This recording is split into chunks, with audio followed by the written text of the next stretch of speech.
utilizaría si no se usa normalmente la nuclear? Pues porque Sí, no, nosotros producimos energía eléctrica principalmente con los ríos. Es que como Colombia tiene tanta agua, oiga, por fortuna, es que lo que ¿Dónde pasa es que, están digamos, en países las... europeos y en y Norteamérica, estos países, sus ríos, pues, no son como los nuestros, ¿sí? Entonces, ellos no represan los ríos y, entre otras cosas, los tienen prohibidas las represas también. Y entonces, pero nosotros sí represamos el río. Esa es una manera que es limpia para producir energía eléctrica, pero no tanto, porque claro, represar el río también daña la vida del río, ¿no? Sin embargo, pues Colombia tiene muchas centrales hidroeléctricas. Esa es la forma principal como Colombia genera su energía eléctrica, con centrales hidroeléctricas. Y otro poquito de centrales, pero térmicas, es decir, las que funcionan con carbón y gas. Pero esas son poquitas, pero hay en Colombia. Hay por ahí yo creo que unas 4 centrales térmicas. Pero hidroeléctricas hay muchos, ¿no? Hay varias, pues nosotros tenemos aquí cerca, pues Hidrosogamoso, después está Hidroituango, que es como esas últimas que han construido, pero después está las otras, la de Guatapé, que son viejas, eso es como la represa de San Carlos, la represa Urrá, que hicieron por allá en el territorio ancestral de los indígenas en Vera, etcétera, etcétera. Nosotros principalmente generamos energía eléctrica con los ríos. Y los países desarrollados, entonces, por ejemplo, los alemanes están generando energía eléctrica principalmente con el viento. Entonces, pues bueno, son diferentes formas de generación, pero nosotros aquí con los ríos principalmente. Y entonces vea usted que la pregunta dice, los cambios de los recursos a través del tiempo permiten establecer una tendencia a. Entonces miremos a ver, eso se hace con la gráfica. Y entonces yo quisiera que ustedes me ayudaran. La A, según la gráfica, ¿será correcto o mentira? Aumentar el uso de energía nuclear entre 1875 y 1900. Creo que en esa época podemos decir que energía nuclear, nadie está pensando en eso. O sea, creo que la A no debe ser. Me ayudan. La B que dice aumentar el uso del carbón en la industria energética entre 1925 y 1975. ¿Es verdad? ¿Está en aumento? Para no devolverme en la gráfica, díganme. va decayendo, profe. Va decayendo, entonces fuera la B. No me sirve. C.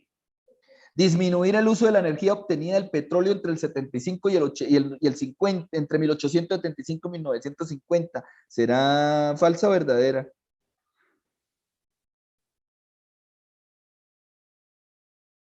¿Me devuelvo o la tienen en la gráfica? Que era para no devolverme. Dice que disminuir el uso del petróleo entre 1875. No, al contrario, va en aumento, ¿no? O sea, tampoco me sirvió la C. Y pues esperemos que sea la D, porque si no es la D, ahí sí nos quedamos sin nada. Disminuir el uso de la energía obtenida de la madera entre el 1875 y 1975, y ahí sí está disminuyendo el uso de la madera. Miremos, me devuelvo un poquito la gráfica. Ay, devolverse, ¿qué devolverse? Mírala. Mírala, disminución del uso de la madera en ese lapso, vean. Y la madera ha venido disminuyendo y eso es bueno que disminuya porque, bueno, cortar árboles para hacer fuego, difícil. Pregunta número 16. Rápidamente. La combustión es una de las reacciones más importantes para los motores. Claro, los motores de combustión interna justamente, pues valga la redundancia, funcionan por la combustión del líquido, del combustible, valga la redundancia. El proceso comienza con la inyección de una mezcla de gasolina y aire, la cual entra a la cámara por acción o compresión y una chispa produce la explosión que genera el movimiento. Y esto era lo que nosotros decíamos, jóvenes y señoritas, cuando hablábamos de este sistema. Era el del cilindro émbolo, que esto lo hablábamos en termodinámica. ¿Sí?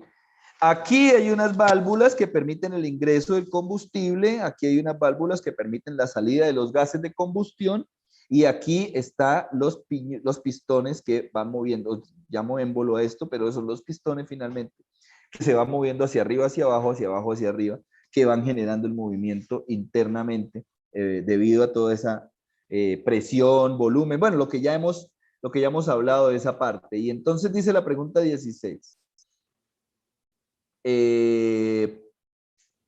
La combustión interna de motores entonces es importante porque, a ver, miremos, vamos descartando. A, se genera energía que se utiliza para producir, entre otras, energía mecánica.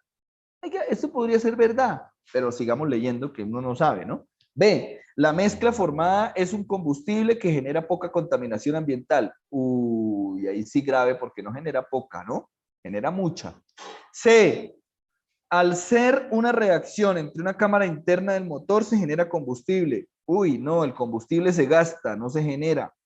D, la energía cinética generada en la explosión se transforma en energía calórica. Lo que pasa es que la explosión no se da por energía cinética. La explosión se da por la energía química del combustible y la chispa.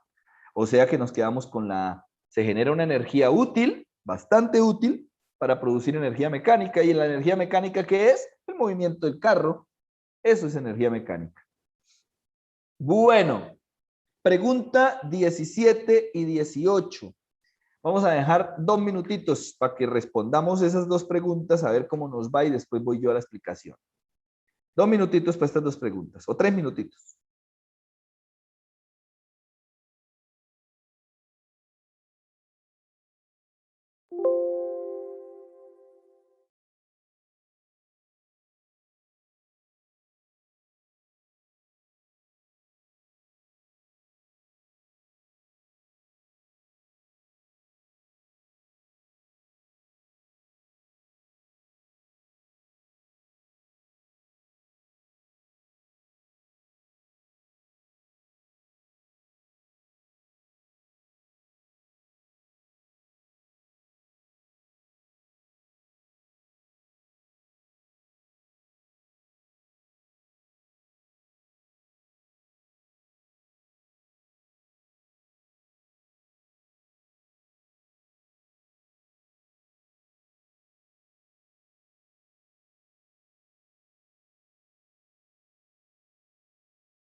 Bueno, esto era así como muy rápidamente. Vamos a ver, perdón que les interrumpa, pero vamos a ver que alcancemos todas las preguntas.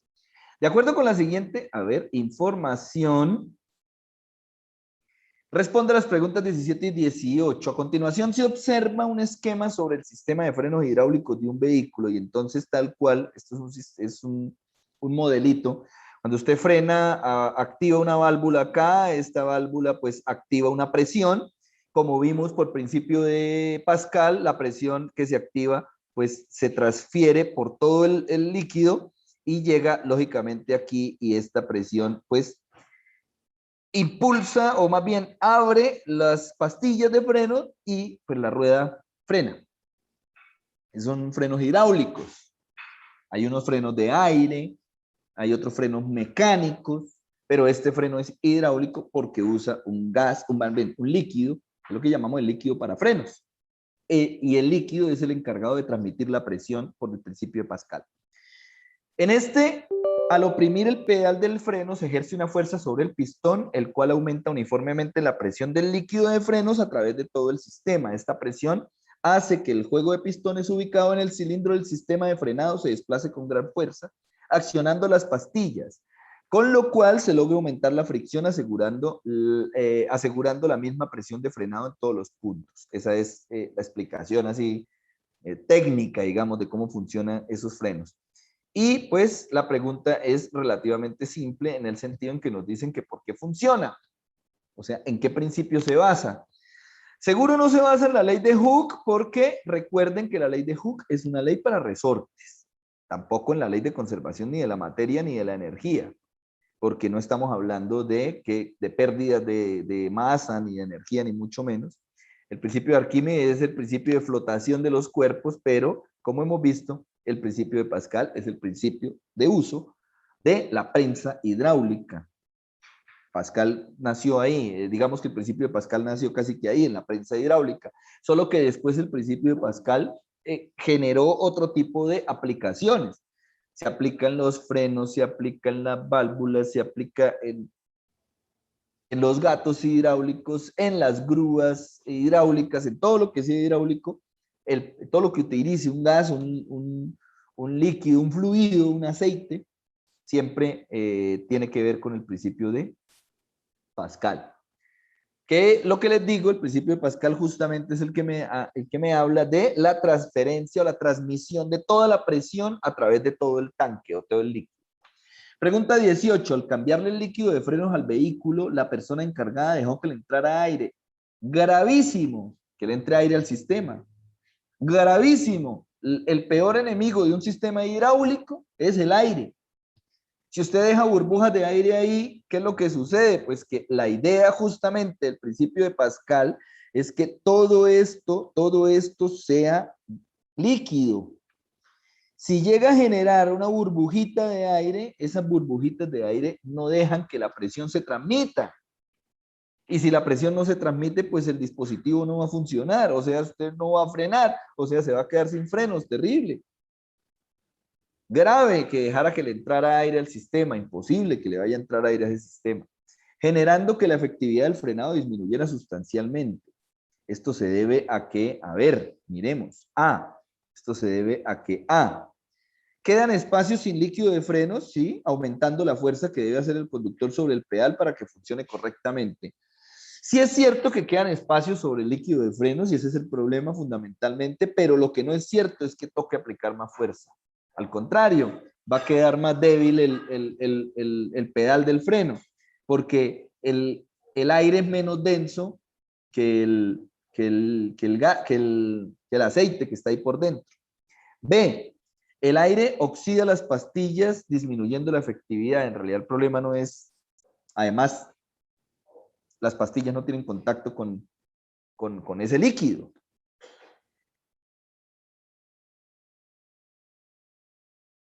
Ay, perdón. Dice la C.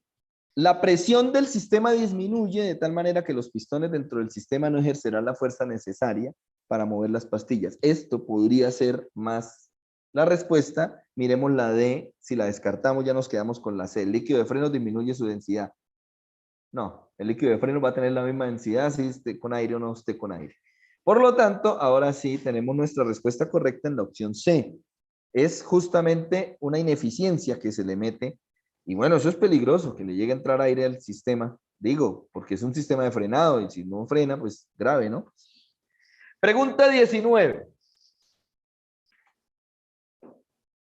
Dígame usted o alguien, ¿cuál de esos cuatro no funciona con el principio de Pascal? Fácil de ver, ¿no?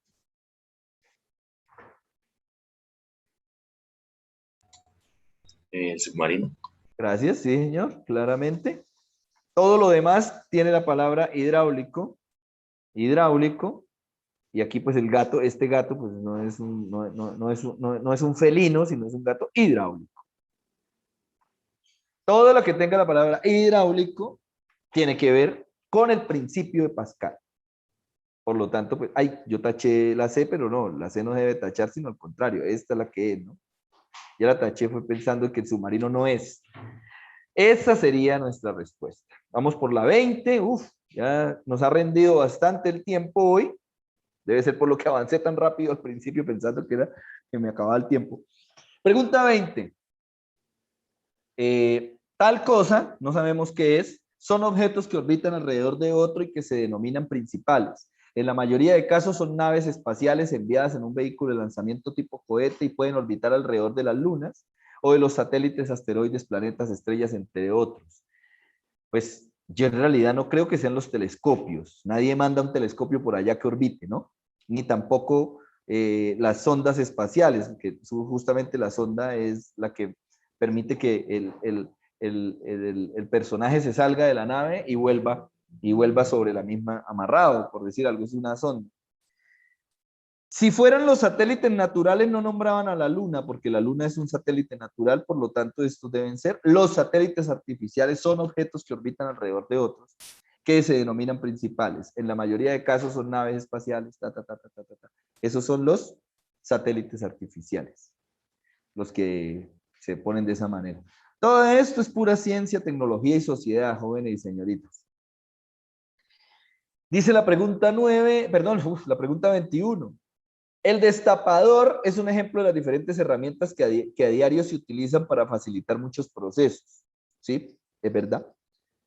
La máquina simple de la cual resulta ser útil el destapador, ¿cuál es? Seguro, cuando usted destapa una botella de gaseosa, de lo que sea, usted no está usando una polea en el destapador, ni tampoco un plano inclinado, ¿no? Aquí hay cosas que, y mucho menos un tornillo, ¿no? Aquí hay cosas que resultan a veces siendo muy lógicas, ¿no? Claro, el destapador hace o funciona accionado por el principio de la palanca. Si esta es la tapa, el destapador es este elemento que se pone ahí y esta palanca es la distancia. Recuerde que la palanca es un multiplicador de fuerzas. Por lo tanto, esta pequeña palanquita, usted hace la fuercita acá, pues multiplica la fuerza acá para abrir. ¡Chas! Pues ese es como el principio de funcionamiento de esos artefactos, de esos elementos. Por lo tanto, el destapador acciona, o se acciona, o funciona más bien con el principio de la palanca, pero por descarte salía, ¿no? Pregunta 22, el, entre comillas, Libertad 1, dice, fue el primer satélite elaborado por investigadores colombianos y puesto en órbita en el año 2007. Dice, el primer satélite elaborado por investigadores colombianos. Inclusive antes de países con amplia tradición tecnológica en Latinoamérica. ¿Ve? Yo no sabía que los colombianos habían puesto primero en órbita esos satélites. Dice, dentro de las grandes consecuencias para el país, pues, ¿cuál podría ser? Por ejemplo, si fue el primero, puede ser convertirse en pionero, porque, bueno, demostrar la posibilidad de generar un satélite con bajo presupuesto, lo que pasa es que el enunciado del ejercicio no dice si fue bajo presupuesto, si fue barato, si fue caro. Poder utilizar tecnología de punta para realizar seguimiento y control de las telecomunicaciones, pues el satélite, yo no sé si es un satélite de qué tipo era. Mostrar que sin tecnología extranjera también se puede llegar lejos, pues no creo que no hayan utilizado tecnología extranjera, yo creo que sí utilizaron tecnología extranjera. Por lo tanto, eso nos convirtió entonces más bien en pioneros de la tecnología espacial. Pues eso dice el enunciado del ejercicio por lo menos. Muy bien, ya prácticamente, jóvenes y señoritas, vamos estando llegando al final de nuestra clase de hoy, llegando al final de nuestro curso. Dice la pregunta 23, las hidrolavadoras, no sé si las han visto, son unas personas que tienen un coso acá, como un maletín aquí grande y tienen una manguera que bota un chorro de agua a presión.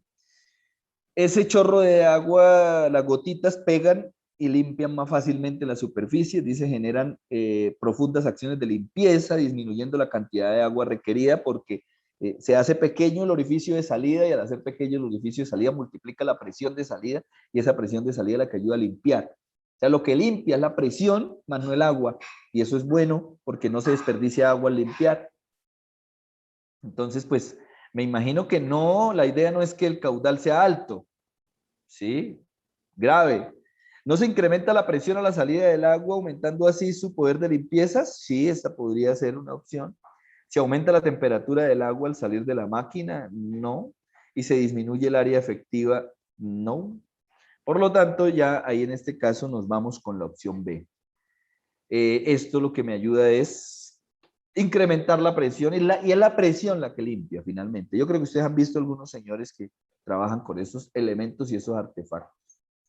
Pregunta 24.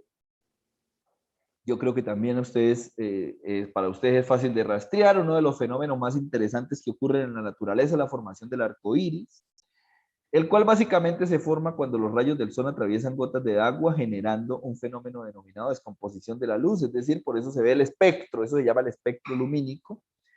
Todos los colores que contiene la luz se ven en el arco iris, pero no ocurren con la fibra óptica ni tampoco con los binoculares y mucho menos con el telescopio. Es el prisma.